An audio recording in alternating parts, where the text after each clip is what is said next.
الحمد لله رب العالمين والصلاة والسلام على سيد الأنبياء والمرسلين أما بعد فأعوذ بالله من الشيطان الرجيم بسم الله الرحمن الرحيم ومن الناس من يشري نفسه ابتغاء مرضات الله والله رؤوف بالعباد صدق الله العظيم. احبابی وقال آج ہمیں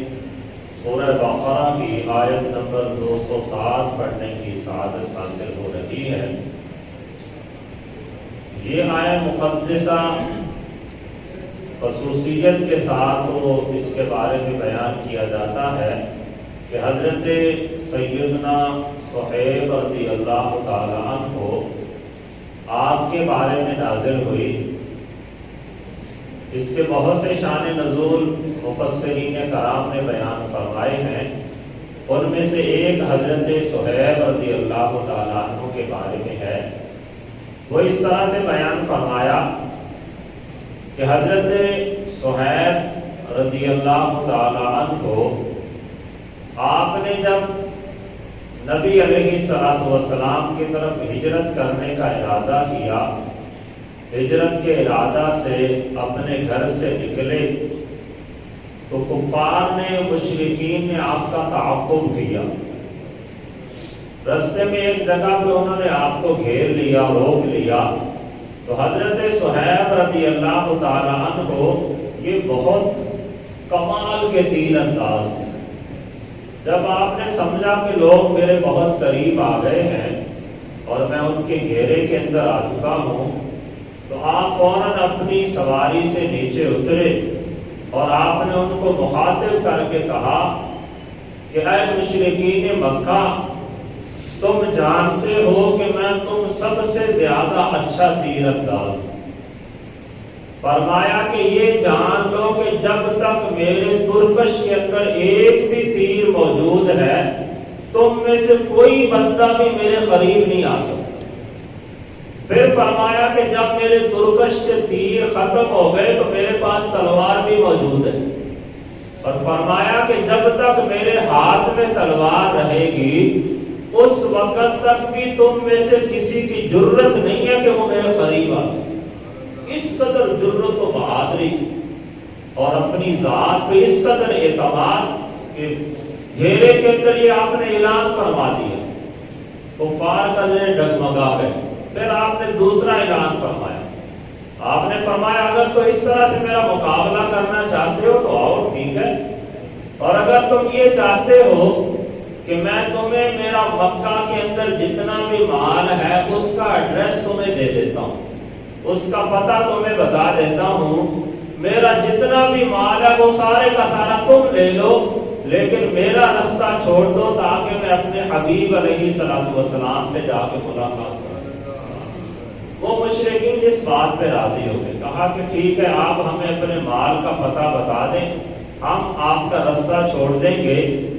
کیونکہ بندہ لالچی ہوتا ہے، وہ لالچ کے اندر آگے کہ ہمیں مال مل جائے گا، چلو یہ جدھر جاتے ہیں جائیں، ہمیں تو مال ملے. تو واقعہ حضرت صہیب رضی اللہ تعالی عنہ نے جب ان کے ساتھ پختہ عہد کر لیا کہ وہ اس شرط پر میرا رستہ چھوڑ دیں گے کہ میرا مکہ کے اندر جتنا بھی مال و اسباب ہے وہ سارے کا سارا ان کا ہوگا،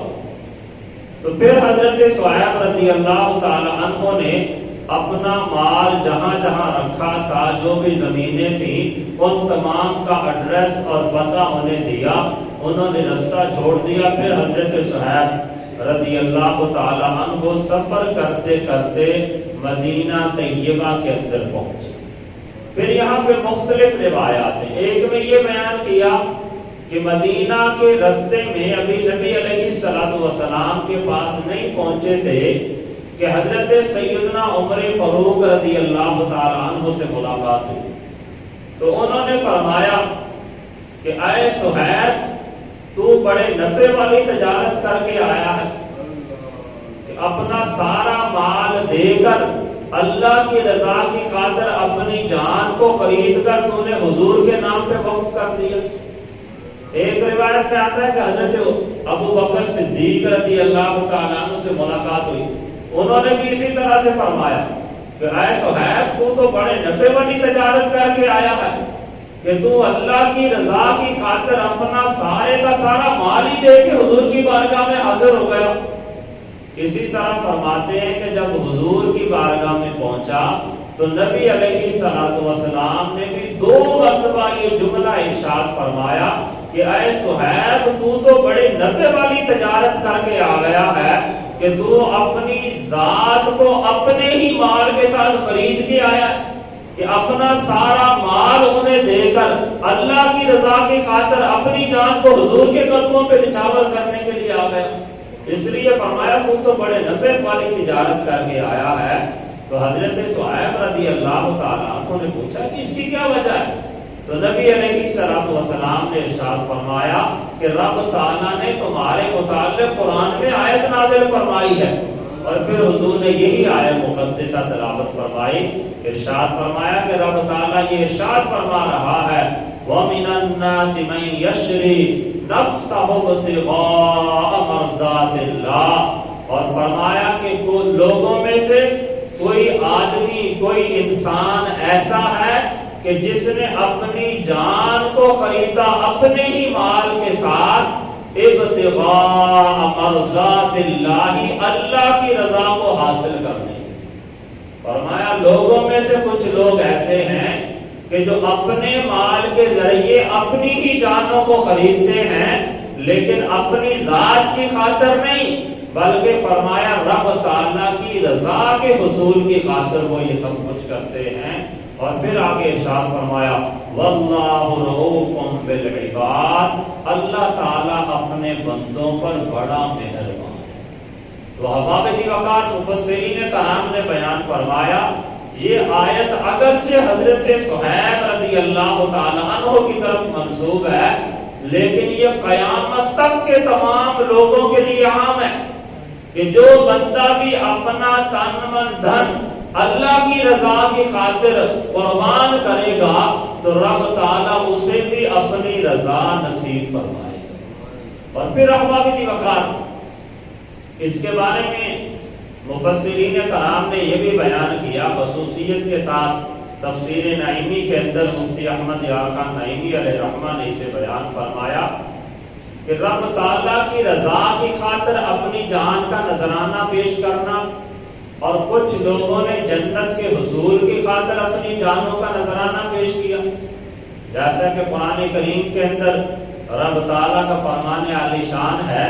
ان اللہ اشتری من المؤمنین انفسهم واموالهم بان لهم الجنہ،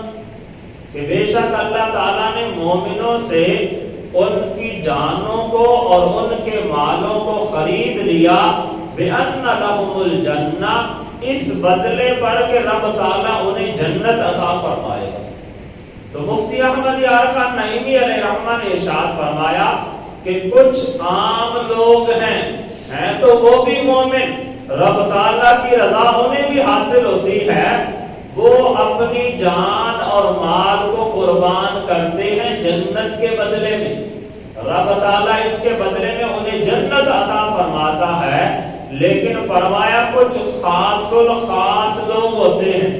جو عام مومنین سے زیادہ درجہ رکھنے والے ہوتے ہیں، وہ فرمایا اپنی جان کو اور اپنے مال کو قربان کرتے ہیں اللہ کے رضا کی حصول کی خاطر، کیونکہ جو رب تعالیٰ کی رضا ہے یہ جنت سے بھی زیادہ بڑا انعام ہے بندے کے لیے۔ تو اس اعتبار سے فرمایا کہ حضرت صہیب رضی اللہ تعالی عنہ آپ وہ ہستی ہیں کہ جنہوں نے اللہ کی رضا کی خاطر اپنی جان اور اپنے مال کو اللہ کی رضا کی خاطر قربان کر دیا۔ تو احباب وقار اس میں ہم سب کے لیے بھی درس ہے کہ ہمیں چاہیے کہ ہم اپنے مال کو اپنی جان کو ہر چیز کو اللہ اور اس کے رسول کے نام پہ قربان کر دیں۔ جب اللہ اور اس کے رسول کی محبت کی باری آ جائے پھر اگرچہ ہمیں اپنا مال دینا پڑے ہمیں پرواہ نہیں کرنی چاہیے، اگرچہ ہمیں اپنی جان دینی پڑے، ہمیں اللہ کی رضا کی خاطر قربان کر دینی چاہیے، اس کا بدلہ رب تعالیٰ یہ عطا فرمائے گا۔ ایک تو رب تعالیٰ کی رضا بندے کو حاصل ہو جائے گی، اور دوسرا یہ کہ جب رب تعالیٰ کی رضا حاصل ہوگی تو رب تعالیٰ بندے کو جنت کی عظیم نعمتیں عطا فرما دے گا۔ اللہ تعالیٰ کی بارگاہ میں دعا ہے کہ اللہ تعالیٰ ہم سب کو قرآن و سنت